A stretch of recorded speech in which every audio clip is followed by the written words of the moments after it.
Dice que podremos ver y ellos tendrán su recompensa, dice tu palabra. Hubiera yo desmayado si no creyera que veré tu bondad sobre Colombia. Hubiéramos desmayado, Señor, si no creyéramos que veremos tu bondad sobre Colombia, Señor. Por eso estamos aquí firmes, amado Padre, clamándote. Déjanos ver tu gloria, Jesús. Déjanos ver tu gloria, Papá lindo. Tu intervención, Padre del cielo. Bendito seas, Señor. Bendito y alabado eres, Señor. Gracias, amado Dios. En ti confiamos, Señor. Dígale al Señor, yo confío en ti, Señor. Descanso en ti, Señor. Yo descanso en el Dios poderoso. Yo descanso en tu palabra. Descanso en tus promesas, Señor. Porque tus ojos están abiertos y tus oídos atentos a la oración en este lugar. Porque tú has escogido y santificado esta casa para ti, Señor. Para que tus ojos, tu corazón estén aquí para siempre, Señor. Esa es tu palabra. Sí, Señor.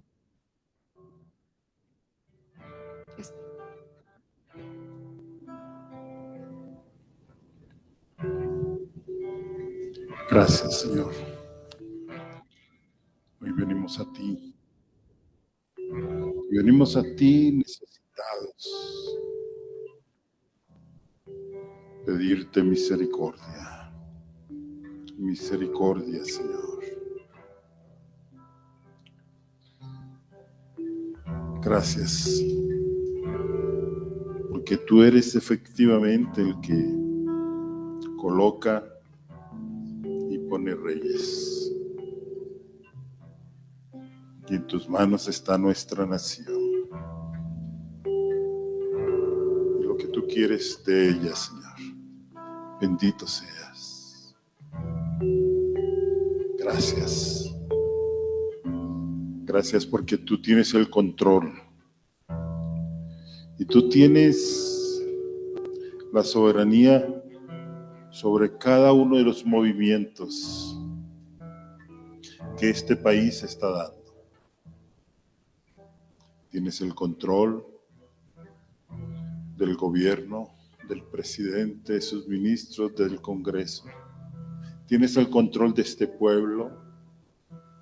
Tienes el control de las manifestaciones que hoy se están dando. Permite que no haya desmanes. Permite que todo lo que está ocurriendo sea sin dañar al prójimo, Señor. Bendito seas, bendito eres, Señor.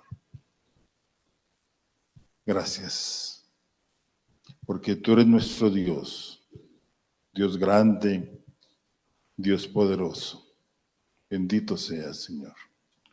Bendito eres nuestro Dios. Te damos gracias por permitirnos hoy presentar a ti también nuestros diezmos y ofrendas. Te damos gracias, Señor, porque hoy podemos decirte, tú has sido bueno y has provisto para cada uno de nosotros. Gracias, Señor, porque nada nos ha hecho falta. Lo hemos tenido todo, Señor. Bendito sea, Señor. Y dígale usted gracias, porque me has permitido transferir mis diezmos hoy, colocar mis diezmos y mis ofrendas aquí en este sobre, entendiendo que tú, Señor, eres bueno, bueno, Señor. Maravilloso eres tú, Señor. Gloria a tu nombre. Gloria a ti, Señor. Pasemos las bolsas de la ofrenda. Y digámosle al Señor, muchas gracias. Todo lo que yo tengo es tuyo, dígale. Y hoy una parte de lo que tú me has dado, te entrego. Bendito seas. Bendito seas. Gracias, Señor. Maravilloso eres tú, Señor. Maravilloso eres tú, Señor. Aleluya, Señor. Gracias, Señor. Qué bueno eres tú. Qué bueno eres tú. Gracias por quitarme ese ruidito.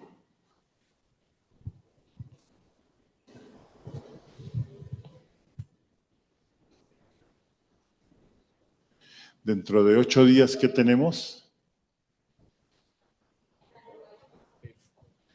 El almuerzo de integración familiar. Integración familiar. Y por favor, el Ministerio de Consolidación está enviando unos WhatsApp pidiéndoles a ustedes que por favor confirmen. Necesitamos que confirme y responda, ¿no? Porque muchas veces se les envía un WhatsApp y lo dejan pasar por alto. Responda, voy a asistir, y todo esto, la confirmación se va a hacer con María Claudia, se va a hacer con Elenita, con Clara Inés, Zárate y Nubia. Sí, por favor. Y también que se va a enviar, usted puede, y Fernando, que es el coordinador de todo el almuerzo, ¿no? Es una oportunidad, como lo dice el término, de integración, por favor. No se pierda y confirme este almuerzo. Es un almuerzo que está ofreciendo Ministerio de Varones, Servicio y la Iglesia como tal, ¿no? O sea, por favor, confírmenos. Queremos tener una fiesta de integración. Hoy en la reunión que tuvimos se sugirió tener música también en vivo. Vamos a ver qué podemos hacer. Si ponemos a cantar ¿a quién ponemos a cantar? A Juan Felipe y a Antonio. Bueno, los vamos a poner a cantar entonces a ellos. Ok. Bien. Por favor, entonces es importante su confirmación. Es importante su confirmación.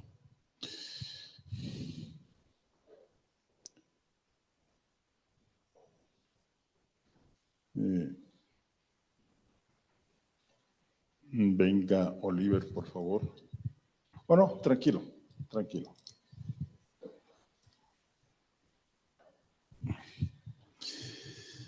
Hoy mi corazón está alegre, mi corazón está triste. ¿Ya te lo tomaste? Ok.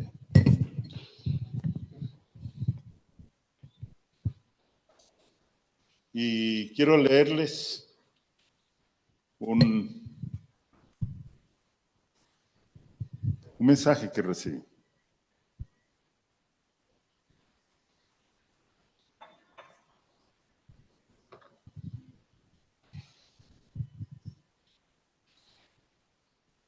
En estos días se están celebrando los 30 años de haber comenzado Senfol, ¿no? Hace 30 años se inició Senfol, donde un grupo de 80, 100 pastores se unieron para dar inicio a los centros de formación y liderazgo cristiano.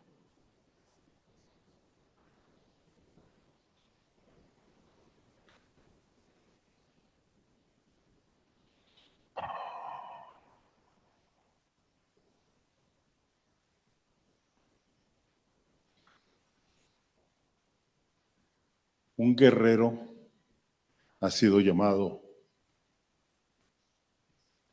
a la presencia de su comandante en jefe, a su cuartel general.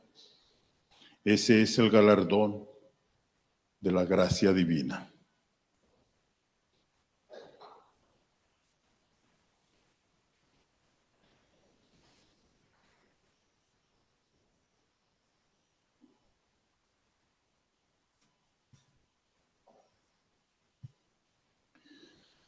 Bendito sea el Señor.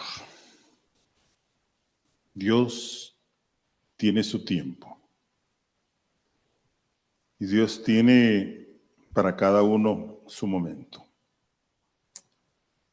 Se me volvió a ir.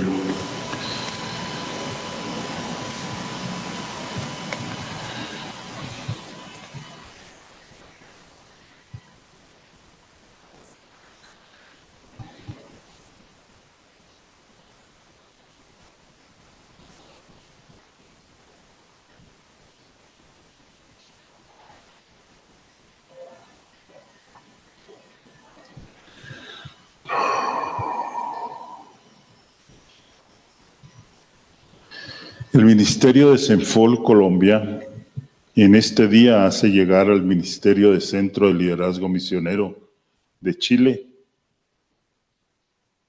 un profundo saludo de condolencia por el volver a la casa eterna de nuestro amado hermano,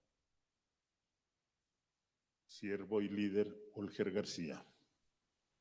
Holger, un hombre que supo mantener por muchos años la pasión, entrega y servicio generoso que lo caracterizó como persona y como llamado a liderar la propagación del Evangelio en Colombia y luego en Chile.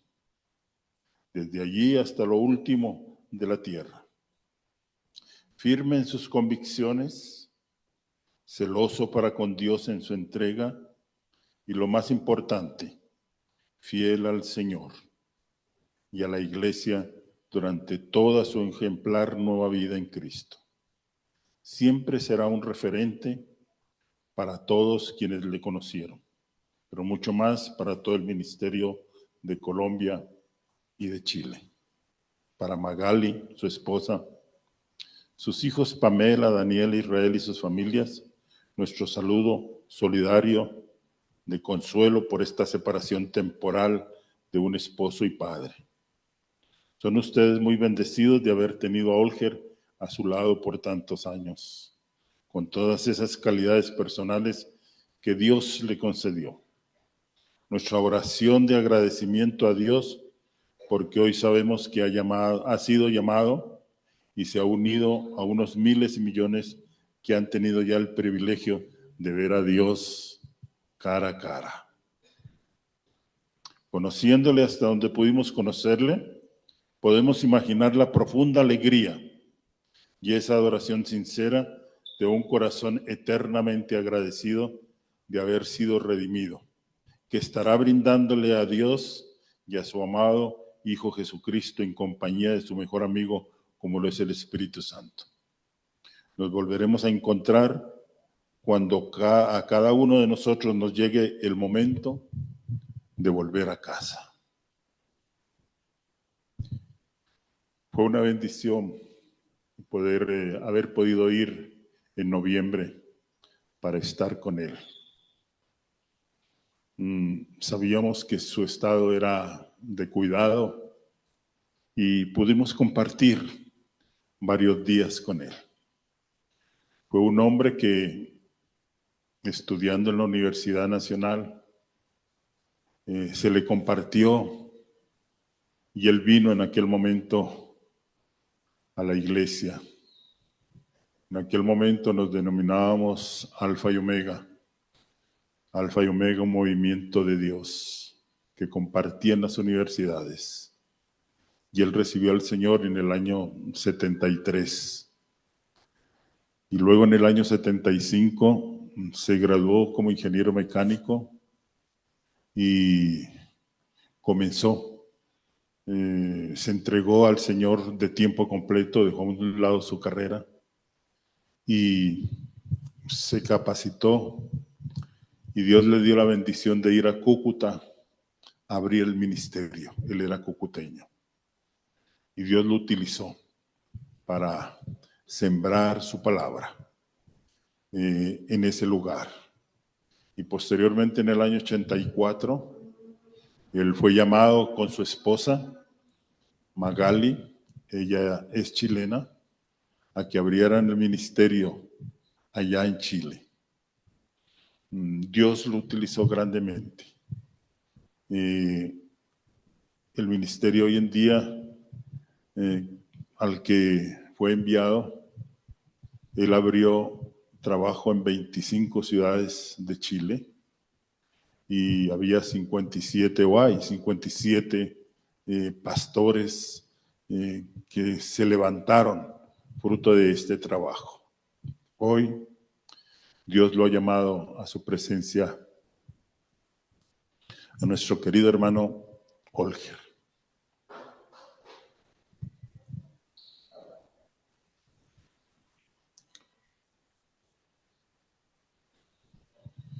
Hoy nos sentimos, sí, me siento triste, me siento conmovido. Jesús también lloró cuando su amigo Lázaro le contaron había muerto. Pero hay algo que es cierto y es verdadero, que nuestra labor es mirada y aceptada por el Señor. Y es cierto que Olger hoy se presentó ante el Señor para recibir, yo diría, no las coronas que Dios ha preparado para él, porque se deben entregar en un tiempo corto, sino para estar en la presencia de su Padre y de su Salvador. No deja de haber este sentido, este sentimiento. Estábamos mirando hace 8 días y habíamos iniciado el estudio de 1 Corintios, el capítulo 15. Y estábamos estudiando los versos 3, 4 y 5. Y por favor, colóqueme en estos versos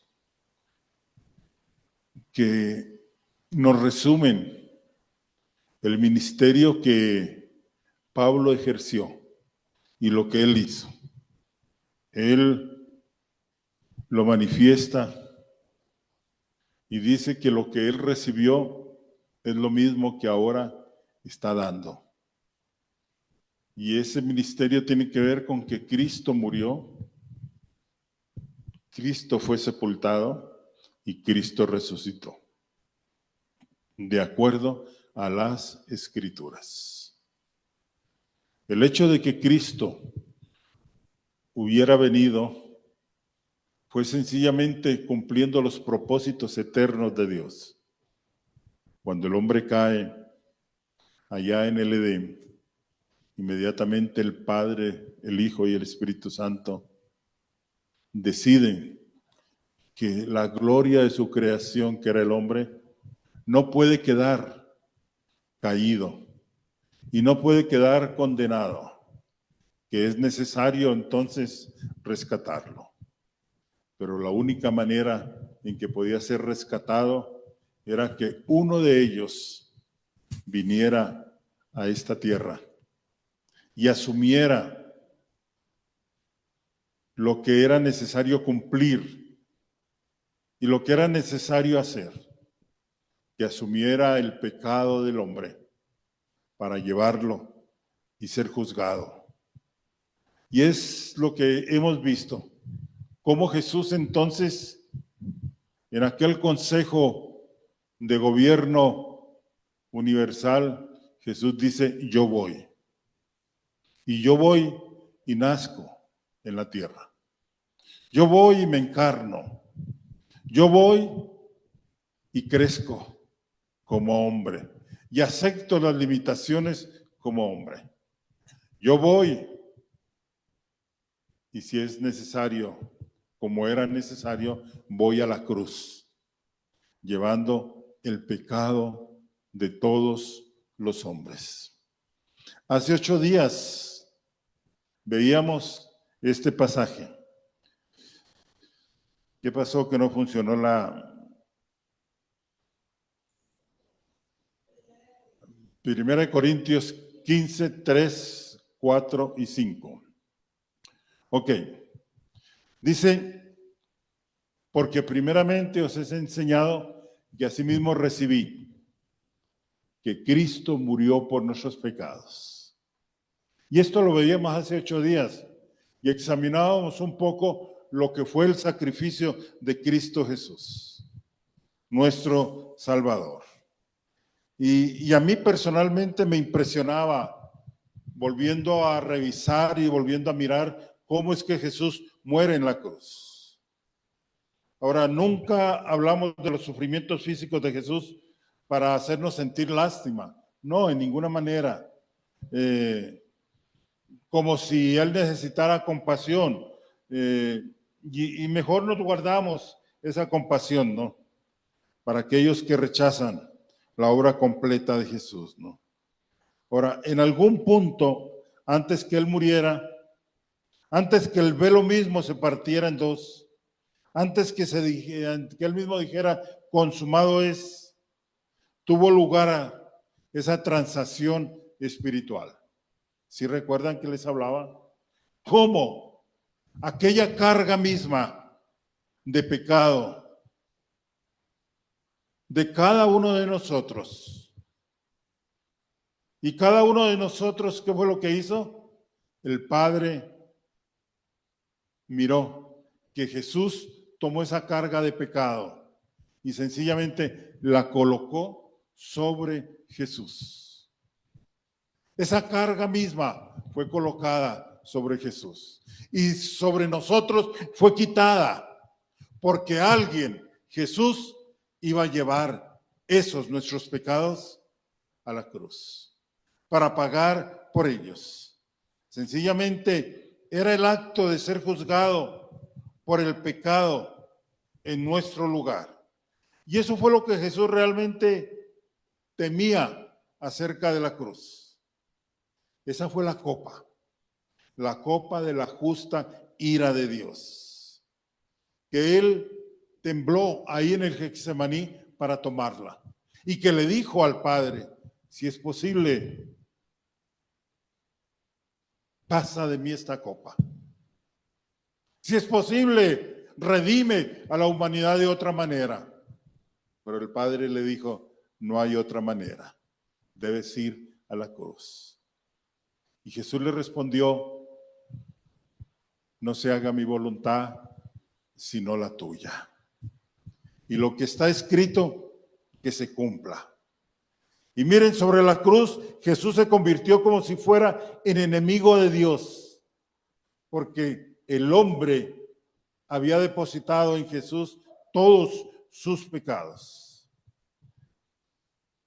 En aquel momento Jesús fue juzgado y forzado a tomar la copa de la furia del Padre para que no tuviéramos que tomar esa copa. Óigalo bien. Jesús tomó la copa de la ira de Dios por el pecado en lugar nuestro, para que nosotros no lo asumiéramos. Hay un pasaje en Isaías precioso, creo que lo alcancé a leer hace 8 días y estoy terminando de hacer un resumen para continuar. Dice, despreciado, Isaías 53, del 3 al 5, despreciado y desechado entre los hombres, varón de dolores, experimentado en quebranto, y como que escondimos de él el rostro, fue menospreciado y no lo estimamos. Ciertamente llevó él nuestras enfermedades y sufrió nuestros dolores, y nosotros le tuvimos por azotado, por herido de Dios y abatido. Mas él herido fue por nuestras rebeliones, molido por nuestros pecados. El castigo de nuestra paz fue sobre él, y por su llaga fuimos nosotros curados.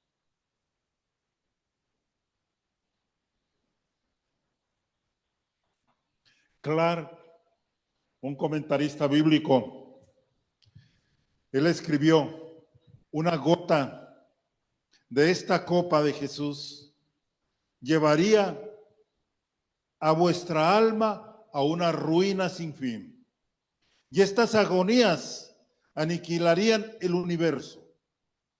Él sufrió solo, porque no había nadie con él, porque sus sufrimientos fueron para hacer una expiación por los pecados del mundo. Y en la obra de redención, él no tuvo ayudante alguno. Y miren, cuando eso fue completado, ¿quién sabe cuánto podría haber durado? No había razón para que Jesús permaneciera colgado en la cruz.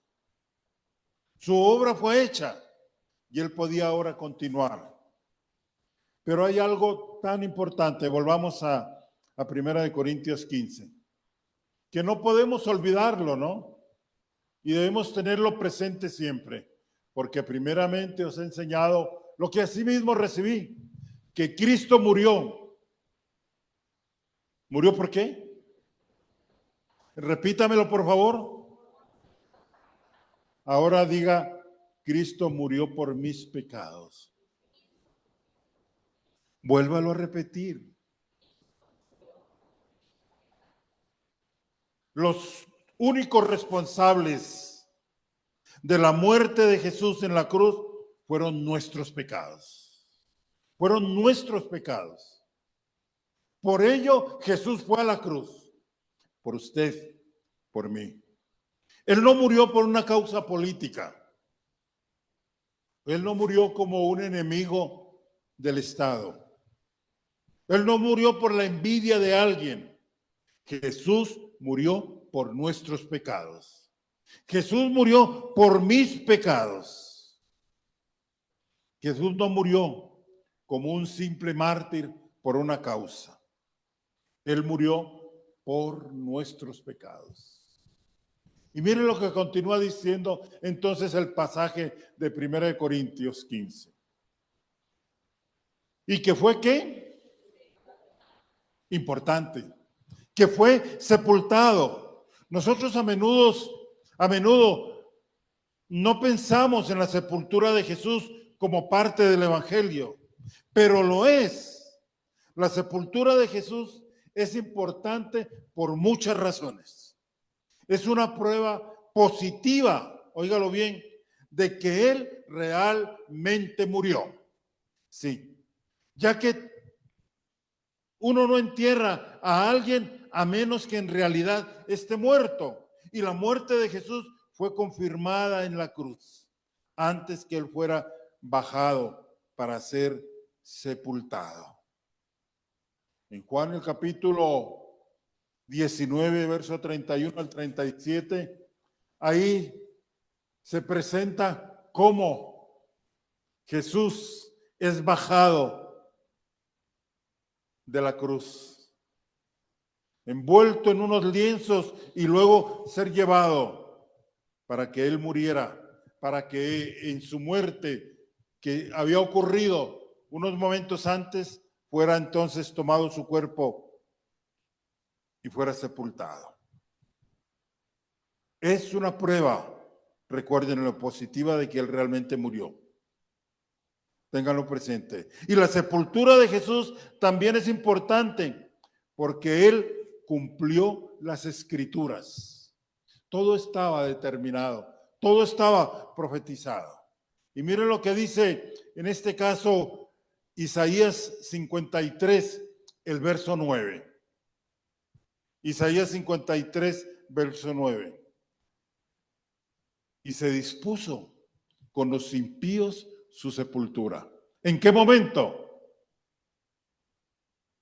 En el momento en que él fue crucificado juntamente con Dimas y con Gestas. Se dispuso con los impíos su sepultura, mas con los ricos fue su muerte. Se dice que José de Arimatea, uno de los que va donde Poncio Pilato, le dice, entréganos el cuerpo. Y Pilato lo entregó. José de Arimatea era un fariseo, miembro del cuerpo gobernante de Israel, del Sanedrín. Era un hombre rico y cumpliendo la profecía, él dispuso que tenía un sepulcro que no había sido utilizado y que ahí podía ser colocado. Mas con los ricos fue en su muerte, aunque nunca hizo maldad ni hubo engaño en su boca. Qué mención tan preciosa. ¿Cómo pecamos nosotros con lo que decimos, no? ¿Cómo pecamos nosotros con lo que hablamos? ¿Cómo pecamos nosotros con los juicios que vamos enunciando? ¿Cómo pecamos con la boca? Pero tenemos uno que murió por nosotros. Uno que aunque nunca hizo maldad, ni hubo engaño en su boca. ¿Qué mensaje? Él sabía lo que decía, como también él sabía callar, cosa que nosotros no sabemos, ¿no? Vamos a veces hablando por hablar. Más de una vez a Jesús lo llamaron y le dijeron, por favor, respóndenos esta pregunta. Muchas respondió, pero otras él calló. Él sabía callar. No hubo en su boca engaño ninguno. No hubo engaño en su boca. Jesús entonces fue sepultado en la tumba de un hombre rico. Miren lo que dice Mateo 27, 57, 60. Murió, fue sepultado. Cuando llegó la noche vino un hombre rico de Arimatea, llamado José, que también había sido discípulo de Jesús. Este fue a Pilato y pidió el cuerpo de Jesús. Entonces Pilato mandó que se le diese el cuerpo. Y tomando José el cuerpo, lo envolvió en una sábana limpia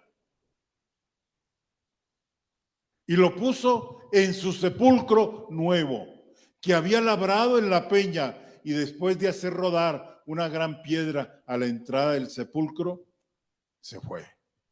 Jesús efectivamente fue sepultado. Pero ¿qué dice 1 Corintios 15? El verso 3, 4 y 5, sobre el que estamos estudiando. Y que fue sepultado, y algo más.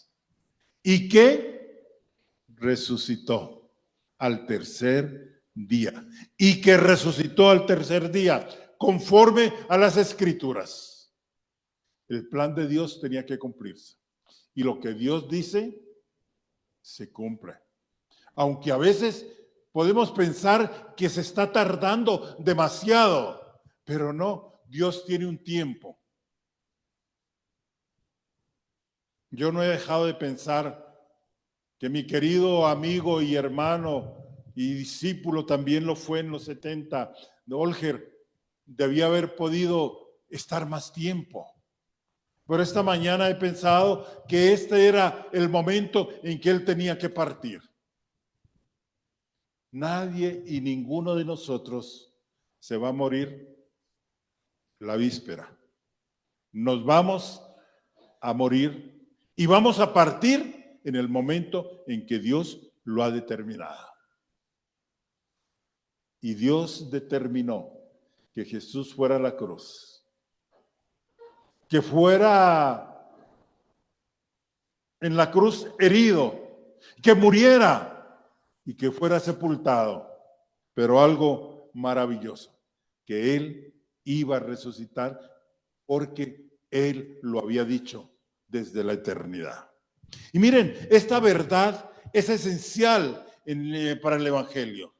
Porque si Jesús muriera en la cruz para pagar nuestros pecados y no hubiera resucitado, ese sacrificio no hubiera sido validado. Y nosotros tendríamos que pagar por nuestros pecados. Si Jesús murió en la cruz para pagar nuestros pecados, murió para remover nuestra culpa. ¿Y por qué entonces es tan importante la resurrección de Jesús? Miren que a pesar de que Jesús cargó toda la ira de Dios en la cruz, como si Él fuera un pecador culpable de todo nuestro pecado, incluso hecho pecado por nosotros. Segunda de Corintios 5:21 lo dice: al que no conoció pecado, por nosotros fue hecho pecado, para que nosotros fuésemos hechos justicia de Dios. Él mismo, oigan esto, no se convirtió en un pecador. Incluso el acto de tomar nuestro pecado fue un acto santo de dar amor por nosotros, para que Jesús mismo no se convirtiera en pecador, aunque Él cargó la culpa entera de nuestro pecado. Y miren, este es el mensaje del Evangelio, que Jesús tomó nuestro castigo por el pecado en la cruz y permaneció como un Salvador perfecto a lo largo de toda la prueba. Y todo esto está probado ¿en qué? En la resurrección de Cristo. Aquí hay un tipo, y cuando hablamos de tipos en la Escritura, es que hay algo que anuncia un futuro o algo futuro por acontecer. El día del Yom Kippur, el día de la expiación o el día del perdón, que el pueblo de Israel celebraba, y más o menos celebraba y se sigue celebrando, ya no el sacrificio, porque no hay templo, pero se celebraba ¿en qué tiempo y en qué época? Se celebraba más o menos en el mes de octubre, septiembre, octubre, fines de septiembre, comienzos de octubre. Y ese día que se celebraba este sacrificio, el sumo sacerdote tomaba un cordero y tomaba la sangre del cordero. ¿Y qué era lo que ocurría? Que el sumo sacerdote lo llevaba al lugar santísimo. El lugar santísimo era el lugar donde la presencia de Dios se manifestaba. Y ahí estaba el arca. Y en el arca habían 3 cosas. ¿Cuáles eran las cosas que había? Las tablas de la ley. Y esas tablas habían sido quebrantadas por el pecado. ¿Qué más? Maná del desierto y la vara de Aarón. Entraba el sumo sacerdote a este lugar y rociaba en el propiciatorio esa sangre de ese animal que había sido sacrificado. ¿En señal de qué? De que esas tablas y esos pecados cometidos contra la tabla ahora eran cubiertos. Eran cubiertos. Que había un sacrificio que estaba expiando los pecados de todo el pueblo. Y el pueblo, ¿qué era lo que hacía? Estaba congregado alrededor del templo o alrededor del tabernáculo antes de la construcción del templo. Y el pueblo entraba en un silencio sepulcral. ¿Por qué? Porque en ese momento el sacrificio estaba llegando a su plenitud en la presencia misma de Dios.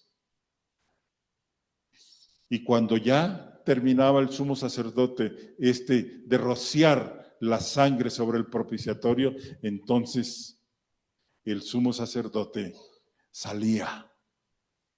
Y cuando salía, el pueblo entonces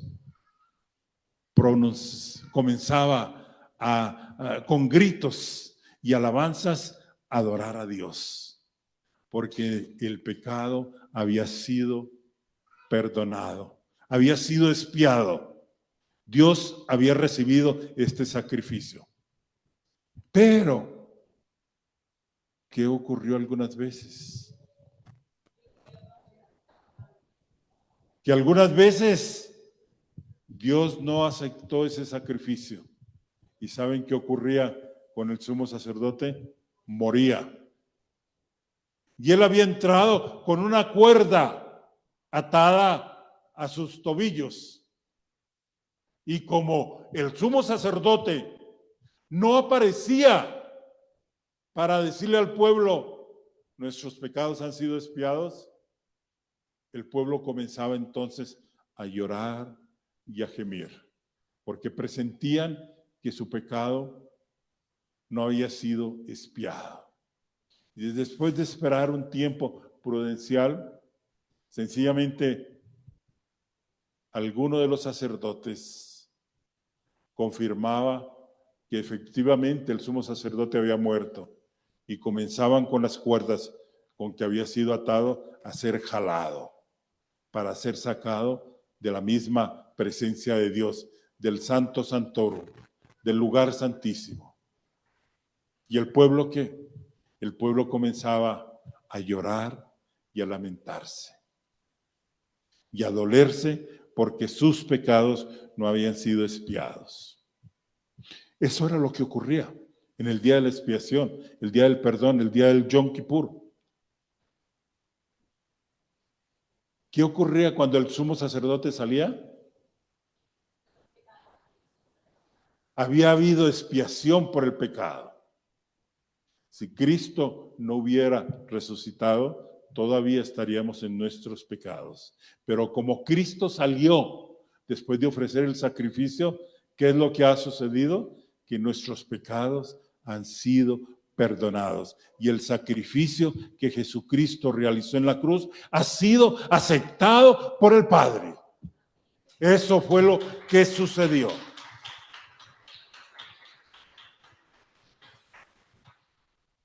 Recuerden entonces que Cristo Jesús se había convertido en pecador. Había tomado nuestro pecado. Y miren, este es el mensaje del Evangelio. Jesús tomó nuestro pecado, lo llevó a la cruz y permaneció como un Salvador perfecto a lo largo de todo el tiempo de la prueba. Hechos 2:27, por favor. Jesús permaneció en el santo, ahí en el lugar santísimo, porque no dejarás mi alma en el Hades, ni permitirás que tu santo Jesús vea corrupción. Vamos al siguiente, el 28 y el 29. Dice, me hiciste conocer los caminos de la vida, me llenarás de gozo con tu presencia. Varones hermanos, si os puede decir libremente el patriarca David que murió y fue sepultado. Y su sepulcro está con nosotros hasta el día de hoy, el 30. Y ahí está es Pedro hablando. Pero siendo profeta y sabiendo que con juramento Dios le había jurado que de su descendencia en cuanto a la carne levantaría al Cristo para que se sentase en su trono. 31. Viéndolo antes, habló de la resurrección de Cristo, que su alma no fue dejada en el Hades. ¿Por qué? Porque Cristo resucitó. Él se levantó del sepulcro. Era incomprensible que el Santo de Dios pudiera ser atado por la muerte. La resurrección fue absolutamente inevitable. Por lo tanto, miren, la resurrección de Jesús no es algún complemento a una obra más importante en la cruz. Si la cruz es el pago por nuestros pecados, la tumba vacía es como el recibo, mostrando que el perfecto Hijo de Dios hizo un pago perfecto por nuestros pecados. Pero el pago mismo de poco bien fue aceptado porque el recibo como tal había sido entregado. De ahí que la resurrección de Jesús es como la comprobación perfecta de que ese sacrificio fue plenamente aceptado, de que ese sacrificio fue recibido por el Padre y que ahora, como dice 2 Corintios 5:21, al que no conoció pecado, Dios lo hizo pecado por nosotros, para que nosotros fuésemos declarados, ¿qué? Justos ante el Padre. ¿Y saben para qué más? Para que pudiéramos entrar al lugar santísimo ante el Padre. La cruz fue un tiempo de muerte victoriosa, un triunfo negativo. El pecado fue derrotado, pero nada positivo fue puesto en su lugar hasta la resurrección. La resurrección mostró que Jesús no sucumbió al resultado inevitable del pecado. La resurrección es prueba de la conquista que Él realizó para favorecernos a nosotros.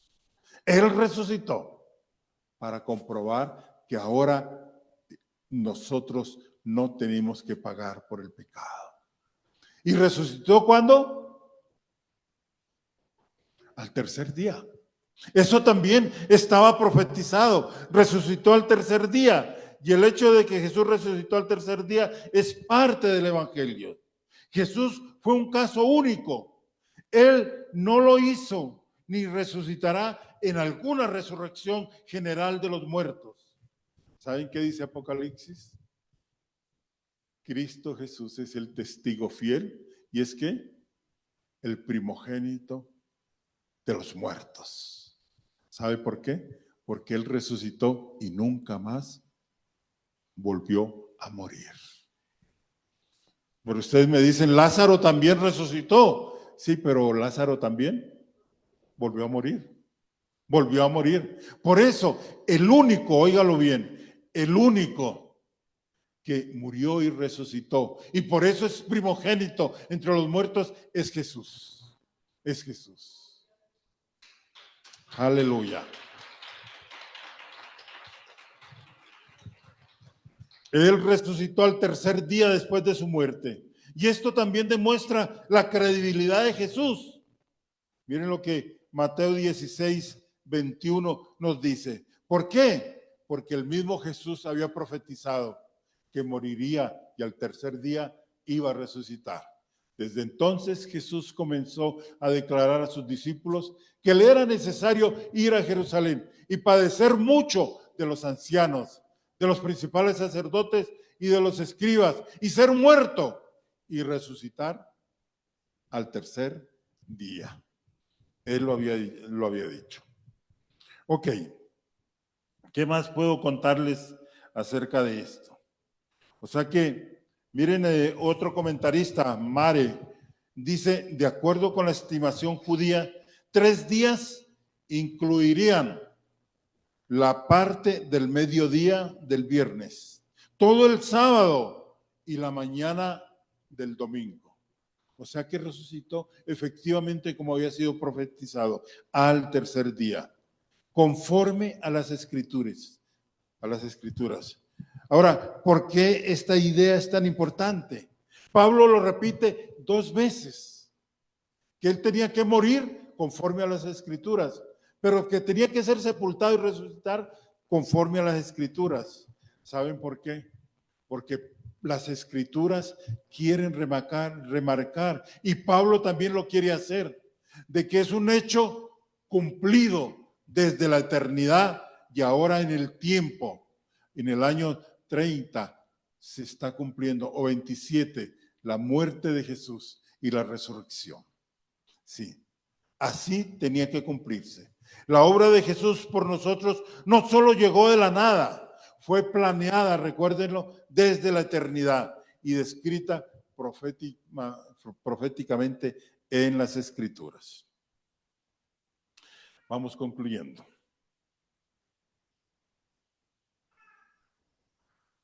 El plan para la muerte de Jesús está descrita en lugares como los Salmos y como en Isaías 53. para que ustedes lo lean. Creo que ahora 8 días les dije, Salmo 22 e Isaías 53. Es la mejor descripción, como también la mejor profecía acerca de que Jesús iba a morir. Y miren que el plan para su resurrección es descrito en lugares como Oseas 6:2. Miremos lo que dice Oseas 6:2. Y este pasaje, imagínense Oseas anunciando esto. Nos dará vida después de 2 días. En el tercer día nos resucitará y viviremos delante de él. Y un pasaje más, Salmo 16:10. Aquí también se anuncia lo que iba a ocurrir. Porque no dejarás mi alma en el Seol, ni permitirás que tu santo vea corrupción. Jesús se levantaría del sepulcro al tercer día. El mismo sacrificio de Isaac en el monte Moriah es un anuncio de que iba a morir, pero el mismo Dios lo iba a levantar. Iba a ser levantado en el tercer día ¿de qué? De su viaje. Abraham vivía con su familia a 3 días hacia el sur del monte Moriah. Y al tercer día vino para ser Isaac sacrificado. Pero ¿qué fue lo que ocurrió? Que en el momento del sacrificio oyó una voz que le dijo: detente, Abraham, no hagas daño a tu hijo. ¿Y qué fue lo que pasó? Isaac se levantó y anunciaba también que un día vendría Jesús a hacer en ese lugar el sacrificio, ahí cercano al monte Moriah, para luego ser levantado. O sea que miren que el entendimiento del Antiguo Testamento de la resurrección tal vez para muchos era sombrío, y muchos pasajes ven una existencia desoladora después de la muerte. Pero, y eso fue lo que ocurrió con los discípulos, se escondieron, no sabían qué hacer. Pero luego, ¿qué es lo que va a suceder? Es más, cuando ven que Jesús aparece, comienzan a no creer, a no creer. Pero en la medida en que Él se da a conocer, y como en el caso de Tomás, ¿no? Que le dice nuevamente, se aparece y le dice a Tomás: ven, Tomás, coloca tu mano en la herida de mis manos y mete tu mano en mi costado. Y dice que Tomás entonces lloró por haber dudado y saber que ahora Jesús había resucitado. Recordemos que Jesús no es el Antiguo Testamento, el cual trajo vida e inmortalidad a la luz por medio del Evangelio. Lo que da vida es que Cristo haya resucitado, porque así se nos ha confirmado que nuestro pecado fue perdonado. Muchas veces se ha dicho que lo más importante es la resurrección. No, la muerte también, porque era necesario que Él muriera conforme a las Escrituras, pero que también resucitara conforme a las Escrituras. Voy a invitarles a que usted cierre sus ojos.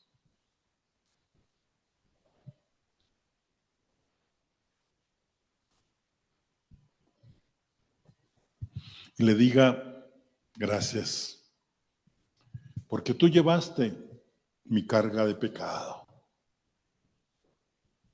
Pero gracias porque tú no te quedaste en el sepulcro. Dígale: gracias porque tú venciste la muerte.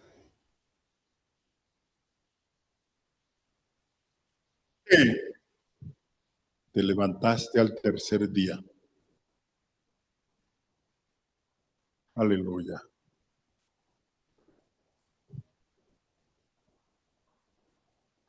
Dale gracias porque tú, Jesús, trajiste vida y trajiste inmortalidad a la luz por medio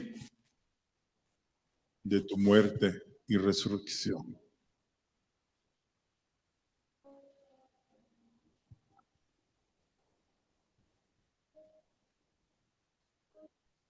Dale gracias. ¿Qué sería de mí si tú no hubieras resucitado? Yo estaría muerto en mis pecados, en mi propia miseria y condenado.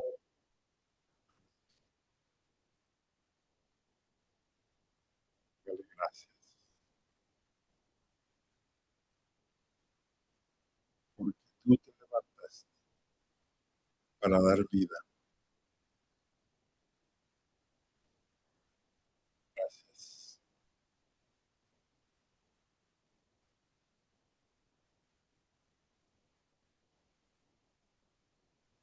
Y ahora, Jesús, resucitado, tú, Jesús, ahora vives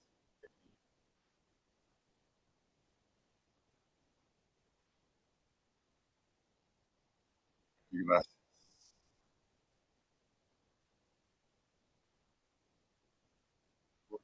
Y se alegró mi corazón,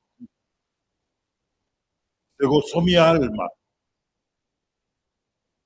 carne también reposará confiadamente. Que no dejarás mi alma en el Seol, permitirás que tu santo vea corrupción, mostrarás la senda de la vida. En tu presencia hay plenitud de delicias a tu diestra para siempre. Muéstrame la senda de la vida que yo pueda encontrar en tu presencia.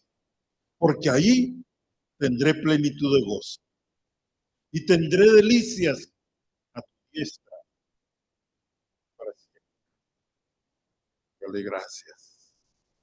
Muchas gracias porque tú vives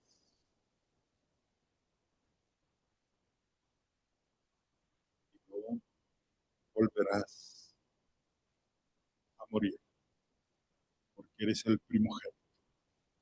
Vives por siempre y para siempre.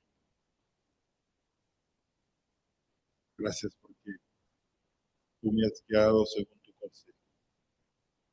Que un día me recibirás en gloria. Bendito seas. Bendito. Gracias.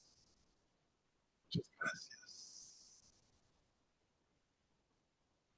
Porque tú, Jesús, eres único. Eres el Hijo de Dios. Eres el unigénito del Padre. Que habiendo muerto, que habiendo sido sepultado, llevó nuestros pecados para que ahora estuviéramos libres de culpa. Pudiéramos ser tratados como justos, sin falta alguna, delante del Padre. Poder entrar, Padre, a tu presencia para adorar. Poder levantar manos limpias, limpias por la sangre del Cordero. Poder adorar. Bendito sea, bendito eres. Te damos gracias. Aleluya.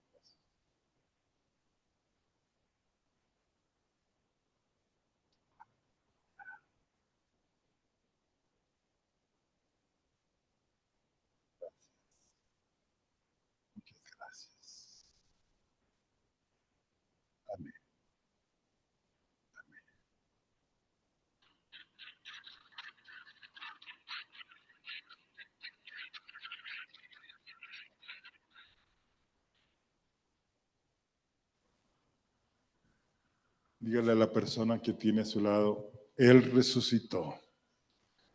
Y ahora vive en ti. Y quiere guiar y dirigir tu vida.